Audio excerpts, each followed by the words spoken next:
বুঝলা পল্টুদা, পাশের ক্লাবের চুদির ভাইগুলো না খুব বার বেড়েছে।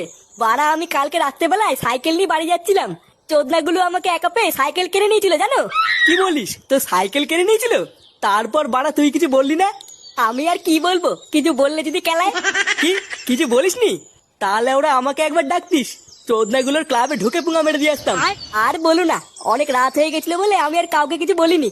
ঢ্যামনাগুলো পুজোর আগে একটা ঝামেলা করতে চাইছে। দাঁড়া একবার বাগে পাই।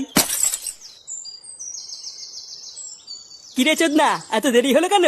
বাড়িতে বসে বসে কি হ্যান্ডেল হুন্ডেল মারছিলিস নাকি? না, বাড়িতে বসে ছেলে সাটা ভাঙছিলাম।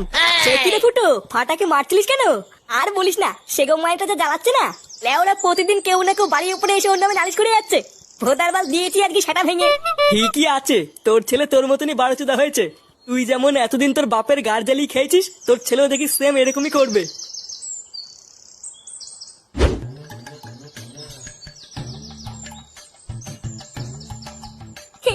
আমার দাদুটা খুব ভালো, কত কিছু খাওয়ায়। আর আমার বাপটা সারা ধ্যান না বাপ শুধু কেলায়।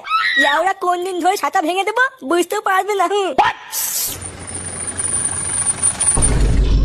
লেওড়া ধর ধর, সেগো মাইটারে ধর। এইটি তোমরা কালা। দাদু, ও দাদু বাঁচো।